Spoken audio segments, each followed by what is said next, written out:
Hello friends, welcome to my channel. ಇವತ್ತು ಮನೇಲಿ ಈಸಿಯಾಗಿ ಕಡಲೆಬೇಳೆಯಿಂದ ಒಂದು ಟೇಸ್ಟಿಯಾಗಿರುವ ಮಸಾಲ ವಡಾನ ಹೇಗೆ ಮಾಡ್ಕೊಳ್ಳೋದು ಅಂತ ನೋಡೋಣ. ನೀವು ಹಬ್ಬಗಳಲ್ಲಿ ವಿಶೇಷವಾಗಿ ಮಾಡಿಕೊಳ್ಳುವಂಥ ಒಂದು ರೆಸಿಪಿ ಇದು. ಅಥವಾ ಈವ್ನಿಂಗ್ ಟೈಮಲ್ಲಿ ಸ್ನ್ಯಾಕ್ಸ್ಗೆ ಕೂಡ ನೀವು ಈಸಿಯಾಗಿ ಕ್ವಿಕ್ಕಾಗಿ ಮಾಡ್ಕೊಳ್ಬೋದು. ಮಕ್ಕಳಂತೂ ತುಂಬಾ ಇಷ್ಟಪಟ್ಟು ತಿಂತಾರೆ. ಔಟ್ಸೈಡೆಲ್ಲ ಹೇಗೆ ಸಿಗುತ್ತೋ ಅದೇ ರೀತಿ ಟೇಸ್ಟ್ನಲ್ಲೇ ನೀವು ಮನೇಲಿ ಹೈಜೆನಿಕ್ ಆಗಿ ಮಾಡ್ಕೊಳ್ಬೋದು. ಮೊದಲು 1 ಕಪ್ ಆಗುವಷ್ಟು ಕಡಲೆಬೇಳೆನ ಒಂದು 3 to 4 hours ಸೋಕ್ ಮಾಡ್ಕೊಳ್ಬೇಕು. ನೀವು ಇದ್ರ ಜೊತೆಗೆ ಬೇಕು ಅಂತ ಹೇಳಿದ್ರೆ ಹೆಸರುಬೇಳೆನೂ ಸ್ವಲ್ಪ ಆ್ಯಡ್ ಮಾಡ್ಕೊಳ್ಬೋದು. ಅದು ಕೂಡ ತುಂಬಾ ಟೇಸ್ಟಿಯಾಗಿರುತ್ತೆ. ನೋಡಿ, ಈಗ ಒಂದು ಬೌಲಲ್ಲಿ ನೀರು ಹಾಕಿಬಿಟ್ಟು ಅದರಲ್ಲಿ ಕಡಲೆಬೇಳೆನ ಸೋಕ್ ಮಾಡೋದಕ್ಕೆ ಇಟ್ಕೊಳ್ತಾ ಇದ್ದೀನಿ. ಈಗ ಕಡಲೆಬೇಳೆ ಎಲ್ಲ ಚೆನ್ನಾಗಿ ಸೋಕ್ ಆಗಿದೆ. ರುಬ್ಬೋದಕ್ಕೆ 1 ಸ್ಪೂನ್ ಅಷ್ಟು ಜೀರಿಗೆ, ಹಸಿಮೆಣಸಿನ್ಕಾಯಿ, ಶುಂಠಿ, ಬೆಳ್ಳುಳ್ಳಿ, ಒಂದು ಸ್ವಲ್ಪ ಚಕ್ಕೆ, ಒಂದು ಸ್ವಲ್ಪ ಏಲಕ್ಕಿನ ಹಾಕೋಣ. ಮತ್ತು ಕಟ್ ಮಾಡ್ಕೊಂಡಿರುವಂಥ ಈರುಳ್ಳಿ, ಕೊತ್ತಂಬರಿ ಸೊಪ್ಪು, ಕರಿಬೇವನ್ನು ಕೂಡ ರೆಡಿ ಮಾಡ್ಕೊಳ್ಳೋಣ. ನೀವು ಕ್ವಾಂಟಿಟಿ ಬೇಕು ಅಂತ ಹೇಳಿದ್ರೆ ಜಾಸ್ತಿ ಕೂಡ ಮಾಡ್ಕೊಳ್ಬೋದು.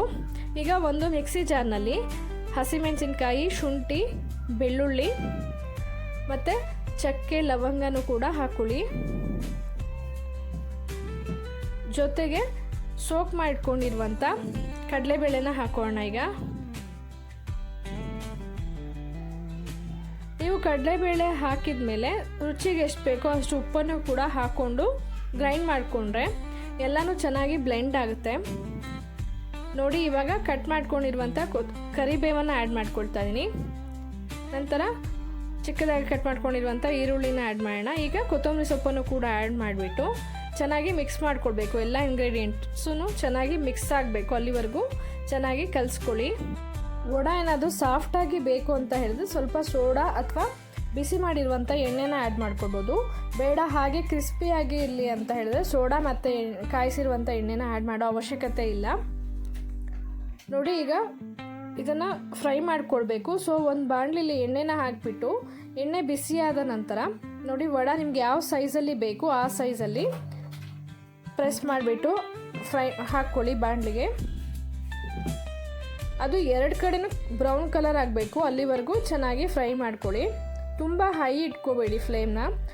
ಲೋ ಮತ್ತು ಹೈ ಮಿಡಲಲ್ಲಿ ಫ್ಲೇಮ್ನ ಇಟ್ಕೊಳ್ಳಿ. ಆವಾಗ ಒಳಗೆಲ್ಲ ಚೆನ್ನಾಗಿ ಕುಕ್ಕಾಗಿ ಚೆನ್ನಾಗಿ ಬರುತ್ತೆ. ನೋಡಿ, ಇವಾಗ ಮಸಾಲ ವಡ ರೆಡಿಯಾಗಿದೆ. ನಾನು ತೋರಿಸಿರುವಂಥ ಮೆಷರ್ಮೆಂಟಲ್ಲಿ 10 ರಿಂದ 12 ವಡಗಳನ್ನು ನಾವು ಮಾಡ್ಕೊಳ್ಬೋದು. ನೀವು ಹಾಗೆ ಕೂಡ ತಿನ್ಬೋದು ಅಥವಾ ಸಾಸ್ ಜೊತೆ ಕೂಡ ತಿನ್ಬೋದು. ಎರಡು ಕೂಡ ತುಂಬಾ ಟೇಸ್ಟಿಯಾಗಿರುತ್ತೆ. ನೀವು ಕೂಡ ಇದೇ ಮೆಥಡ್ನಲ್ಲಿ ಮನೇಲಿ ಒಂದ್ಸರಿ ಟ್ರೈ ಮಾಡಿ. ರೆಸಿಪಿ ಹೇಗೆ ಬಂತು ಅಂತ ಕಮೆಂಟ್ ಬಾಕ್ಸಲ್ಲಿ ಕಮೆಂಟ್ ಮಾಡಿ ತಿಳಿಸಿ. ರೆಸಿಪಿ ಇಷ್ಟ ಆದರೆ ಲೈಕ್ ಮತ್ತು ಶೇರ್ ಕೂಡ ಮಾಡಿ. ಯಾರೆಲ್ಲ ಇನ್ನೂ ಸಬ್ಸ್ಕ್ರೈಬ್ ಆಗದೆ ನೋಡ್ತಾ ಇದ್ದೀರೋ ದಯವಿಟ್ಟು ಸಬ್ಸ್ಕ್ರೈಬ್ ಮಾಡ್ಕೊಂಡು ನೋಡಿ. Thank you for watching.